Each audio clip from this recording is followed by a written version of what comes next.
बनारस चलो, वहाँ एक विशिष्ट संत से मिल लो और वहाँ से फिर कुछ दिनों के लिए दुखित पिताजी से मिलने कोलकाता चले आओ। उसके बाद तुम यहाँ अपने गुरु की खोज पुनः आरंभ कर सकते हो। यहाँ पर अमर हमारे वार्तालाप में टपक पड़ा।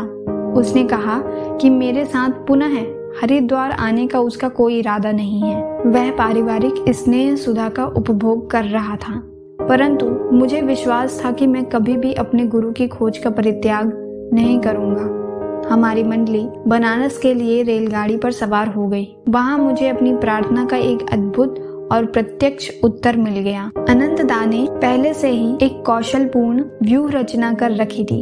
हरिद्वार में मुझसे मिलने से पहले वे बनारस में उतर गए थे और वहां उन्होंने एक शास्त्र पंडित से मिलकर मुझे उससे उपदेश दिलाने की व्यवस्था कर रखी थी। पंडित और उनके सुपुत्र ने भी मुझे संन्यास पद से वरित कर देने का प्रयास करने का अनंतदा को वचन दे रखा था।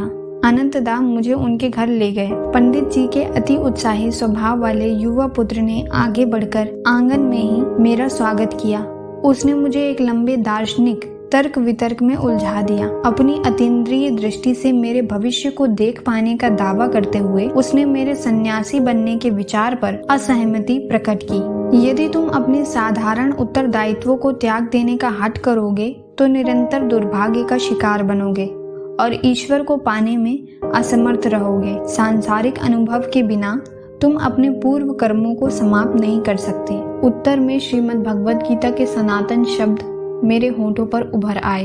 यदि कोई अतिशय दुराचारी भी अनन्य भाव से मुझे भजता है तो उसके पिछले दुष्कर्मों का प्रभाव शीघ्र ही नष्ट हो जाता है। महात्मा बनकर वह शीघ्र शाश्वत शांति को प्राप्त करता है। हे कुंती पुत्र, तुम यह निश्चित रूप से जान लो, जो भक्त मुझ में पूर्ण विश्वास रखता है उसका कभी विनाश नहीं होता।